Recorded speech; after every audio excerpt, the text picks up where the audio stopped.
What is going on, everybody? Back at you again with this another episode and edition of this Move the Chains podcast with your man and the host, Sam McIntyre. We're doing well today on this terrific, beautiful fall Sunday. Finally, fall is here, thank God. I know I'm recording this podcast really late today. I've been running around trying to get stuff done. But I wanted to talk about today is the two college games that I watched last night. I saw a little bit of it. Shout out to my brother Jackson McIntyre for his birthday. Good job, brother. I love you. Great night last night. Had a lot of fun.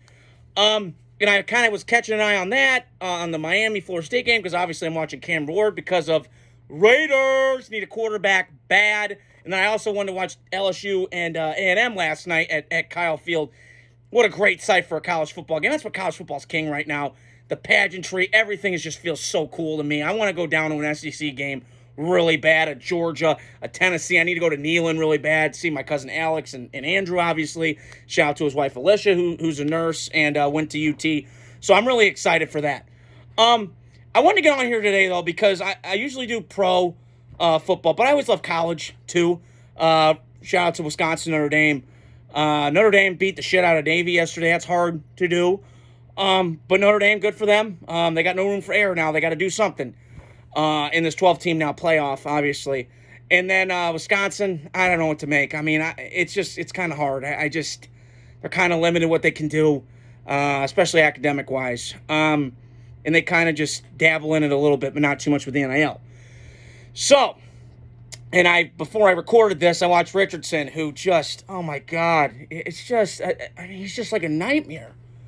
He's 2 of 15 passing so far. Like, that just doesn't make sense to me with all his gifts. But the other thing is, I got to put into perspective, he's only played 17 total games in his career. My dad goes, no, yes, played whole year of Florida, and then whatever it was last year, and then now this year. And I want to like the Colts. I really love Chris Ballard. Shout out to Wisconsin. I want to like the Colts, but it's just hard with this kid and his talent. So, let me start off with last night's two games. I wanted to dive into both. I want to dive into, though, Florida State and Miami, the rivalry in the Sunshine State last night, which was a cool sight to see at Hard Rock. That place was rocking, with green and orange going on, and Florida State, who just, again, I've heard Mike Norvell on one of my podcasts I listen to, and he's a really sharp guy. He's done a nice job building that program. Now, again, I don't think it's hard to build a program like Florida State, for crying out loud. Good God, you got IMG Academy in your backyard. So, Florida should not have problems getting talent. That's not the issue here. And, Florida State fans, I know you don't want to hear it. But, again, like, it was last year. You got jobbed. I get it. I felt bad. But you got to move on, dude. Now, again, they lost a lot of guys in the NFL, a lot of leadership. I get it. I'm not sitting here trying to make excuses. And you also dabbled in the transfer portal a lot. And in this state of college football, you can do that, but there's going to come consequence. You fuck around, you're going to find out. One of my favorite quotes in life, and not just football. So there's a lot of things going on with Florida State. They got to get right. I mean, I think, obviously I think the right thing for them to do, is to kind of get, they made a right decision, benching DJ, and putting the kid in last night, who had some moments last night. I mean, he can move more than DJ. And maybe DJ, I don't know, I was a spur of the moment a couple years ago when they were playing Notre Dame. Obviously, that was Trevor Lawrence game that he was out. Notre Dame won, and then and then Trevor Lawrence came back. Yeah, he came back and beat the shit out of Notre Dame in that, in the ACC championship game, obviously, even though Notre Dame's independent, but, a lot of stuff ties to it. And then Trevor Lawrence obviously beat him. So, but when I watched that game that Saturday night, I remember I was working at Lowe's at the time, finishing up a shift, and then I ended up going to my buddy's house. And I was so mad I missed that game. Shout out to my manager, Mark Hoffman, who was telling me the score of that game. But, besides the point, Florida State, or Clemson, that night with DJ. I sat back and I watched DJ. I go, holy shit, this kid is... I mean, I had John Middlecoff's next scouts the Eagles, and I listen to his pod. He's incredible. He's one of my favorite people to listen to. I try and get some different stuff from him. Obviously, you guys love my content. I'm going to keep putting more out. But just more stuff to kind of dabble with and stuff, to make this great. And he was talking, and he said once that DJ had, Cam Newton, Big Ben size with Cam Newton arm or Patrick Mahomes. I went, holy shit. And then we saw that slant route he threw. It was just, it was like a lasso. It was whap right there in stride, obviously, for the Clemson guy. So, But it just hasn't worked out. Now, DJ, I don't know what's going on. I don't think it's mental with the kid. I just think he's not it. I do this all the time. Prisoner of the moment. I go, holy shit. And then I look back and go, oh my God, I don't know what I was doing. So Florida State just had a bad year and a half. I mean, they're shitty right now. They're a fucking train wreck. They're a car crash waiting to happen. So, I don't know what to make of them. Maybe next year they get it back. I don't know. They lost a lot of guys that had a lot of leadership. Jordan Travis, their quarterback. Benson, the running back. They lost the 2 defensive linemen, Fisk and Jared Verse, who are now in the Rams now. So they've lost a lot. So I understand a little bit of why they're struggling. But the ACC, it's not like it's like a fucking gauntlet like the SEC is, or maybe kind of like the Big Ten right now. Indiana's balling. Shout out to all my Hoosier fans on here.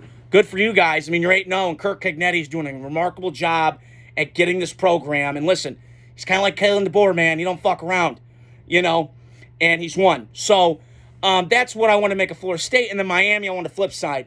I am impressed with Mario Cristobal. Now, look, we could bang on Mario, a couple years ago, blowing that game where he should have needed it. And he's kind of got some bad self-awareness in terms of clock management. But, man, I listened to him on my other podcast yesterday with 2 ex-scouts, Daniel Jeremiah and Bucky Brooks, who Bucky Brooks played, obviously, in the league and was there with Green Bay, played for the Packers, Raiders. Let's go.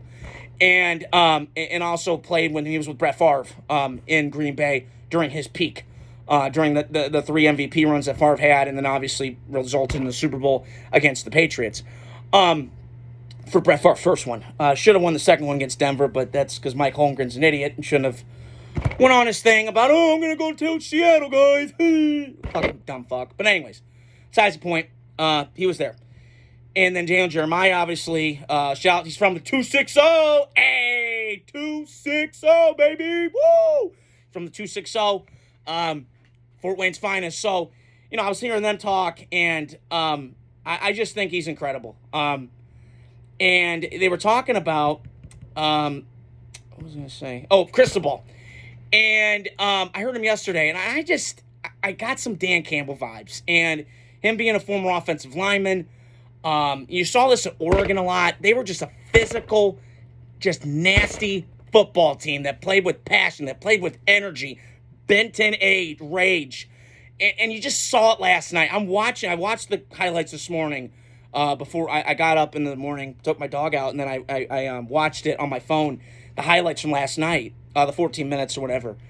And listen, I love Cam Ward. He's my guy. I know before the year started, I had Carson Beck as my guy.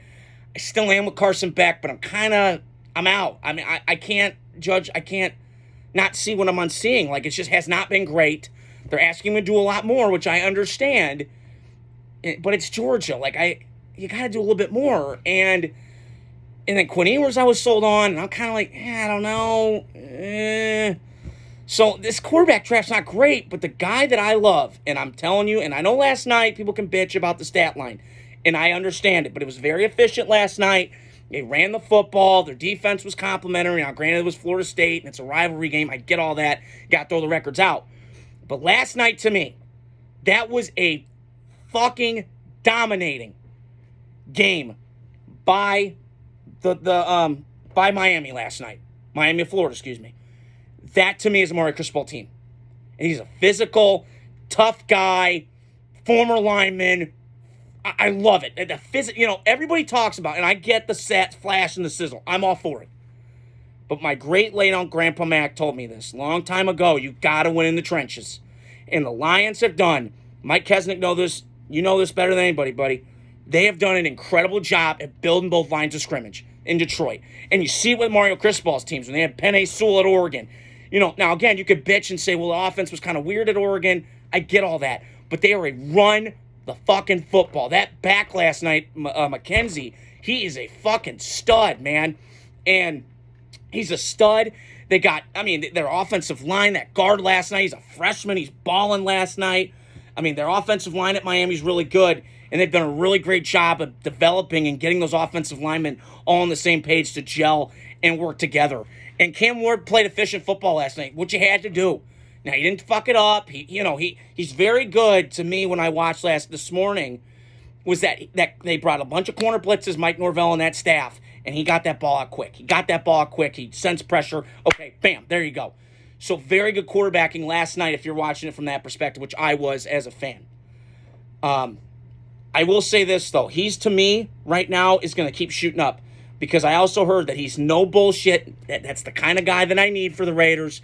They got to get somebody like that. They need a playmaker. And he's bigger. I mean, he's bigger than I thought. He's 6'2", 223. I went, what the hell? This isn't big. And I look at it and I'm going, holy shit. Okay, there's something there. So we've got the physical traits, obviously, the arm and everything else. But behind the scenes, Cristobal said, quote, this kid is just all football, loves his teammates. There's no bullshit. It's just, I feel a vibe down there in Miami. And you got to be happy. Now, you're 7-0. Now, again, we got to wait till the dam breaks. At some point, got to lose a game, kind of face some shit. So that'd be my only concern with Miami, but very impressed with what I saw. This Mario Cristobal-led team. I always know what Cristobal's teams are like. Dan Campbell, the Lions, tough, physical, resilient, hitch in the fucking mouth. Let's go. Shout out to the U for getting your shit together because it's been a couple down years. Now you got something, the momentum. Hopefully you can get another quarterback next year that can kind of get this Cam Ward 7-on-7 feel vibe to it to get you back and obviously put Miami on the map ever since 2017, excuse me. So great win for the Canes last night. They still remain unbeaten. Florida State's got to go back to drawing board and figure something out and get ready to prepare for next year. So the other game I wanted to get to last night was the LSU at Texas A&M game in Texas Station last night. And that late night, I mean, I've heard SEC games are really great at night. Camp Randall, I've been there at night. Great game.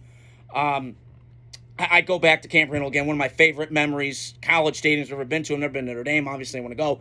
But I really want to go at night with Sanford, Georgia. I want to go see the T. There's so many things I want to do.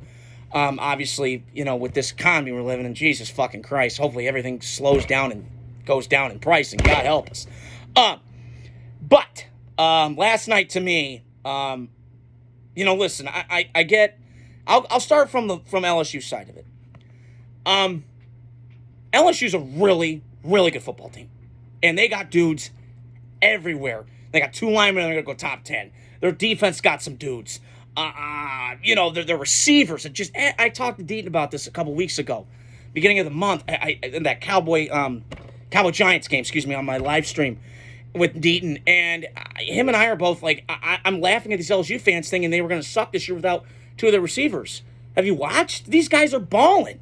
I mean, Lacey's going to go first round. I mean, I don't know about slam dunk, but he's going to go first round in the first 30 picks, or maybe second. I don't know. From what I see, he's a first rounder. Fits every, chart to a measure. Got Anderson kid balled out last night on that one, breaking in route, and then the 2 safeties split, and they missed the angle, and it was gone. And I got to tell you something. The more and more I watch this Garrett Nussmeier kid, the more and more I'm thinking in my head going, this kid or Cam Ward, if I had to pick, that's a tough call. As GM, if I'm Tom Telesco, because I know Cam Ward brings a lot of fun and flair to it. I get it. But this kid, Garrett Nussmeier, last night, what I admired most about him, and I watched this morning, and listen, he threw 3 picks, and I get it. They sucked. Those picks were horrible. Now, the one that he's throwing, trying to make a play, get it, it happens. You got to be smarter. But I will say this, that kid kept fighting and fighting and fighting. And again, it just didn't go LSU's way. They gave up a lot in the run game. Their defense kind of got exposed last night, which is hard to believe with LSU. Their defense just doesn't have the big-name guys that I've seen in the past. The corners, obviously. They used to be cornerback U, it felt like, with Claiborne and Patrick Peterson, those guys. And in the front, in the front 7, they always said, dude. So, again, they're always going to have guys go in the draft. And, I think LSU's going to be okay. Listen, they're going to be really good. And they've only lost 2 games. Okay, A&M's a tough place to play at night. Notre Dame figured this out. It's loud down there, and it's a fucking circus. Now, they got to get better. And can we just please, and I'll get to Brian Kelly in a little bit, but that guy is such a good coach. I know he's not for everybody, but that guy wins, man. And I'm just so proud of the job he's done. And listen, it's not a hard job at LSU to do. I get it. It's more pressure. I get it. But, we could think what we want. But I'll get to him in a second with Brian Kelly. But I was more impressed with Nussmeier last night. Got to clean up the mistakes. He's a little bit gunslinger, but a lot of things I like. The pump fake and the eye recognition, manipulating safeties, seeing shit and all that. Got fooled on the one pick, when he trying to throw an out route. He had to stick to his guy, and they went to zone, just to kind of put it in football terms for people that don't understand. He covered a guy, and then he got off his guy, and then came back down and made the pick, obviously, on the little short, shallow crossing route. So he did some things that I liked last night, got to clean up the mistakes, but really encouraged by Nussmeier last night. And they were in that game for a lot of more big stretches of it, obviously, last night at Texas A&M. And then on Texas A&M's side, that coach has done an excellent job. Jimbo Fisher might be the biggest sleazy, scummy sack of monkey shit that I've ever seen. He's on that list with Urban Meyer. Oh, hold on, FM radio, Farad Meyer, come on down. Woo! Farad Meyer, back at it again. Beep, beep, beep, beep. So, listen, Jimbo's a piece of shit, and I think he's overrated. I'm sorry, but you won one title at fucking Florida State with all that talent? Really? Not great. And, he's just kind of a piece of shit, doesn't care about academics, whatever. But this Mike Elko guy, and I didn't know a lot about him. And I was thinking about this today, what I was going to talk about with Mike Elko. I know he's from Duke. Grantson knows a lot about him, obviously, my buddy. But I didn't know a lot about Mike Elko, although I know he went to Duke and he was the defensive coordinator. I think he's done a terrific job. And I've heard he's kind of like this low-key kind of hire, not a brand, not a big name, not a brand, which is fine. And I'm all for new school and all this new shit. But I'm telling you right now, old school coaching is still getting it done. And I think that's how you have to coach. I get this new school, everybody's got to be accepted, all that bullshit. I got it. But I like old school coaches. Brian Kelly's, the Mario Cristobal's, this Mike Elko guy feels old school, tough, physical. They play hard and they play fast and they got a lot of things. And they fooled, LSU last night was flat-footed on a lot of those zone read stuff. The guy thought he was crashing down, and then he obviously gets on the back door on the trip on the zone read. So very encouraged by A&M last night. They're a program I think that could head in the right direction. Obviously, it's a gauntlet in the SEC, especially with Texas and Oklahoma added. But I got to be encouraged last night what I saw from A&M.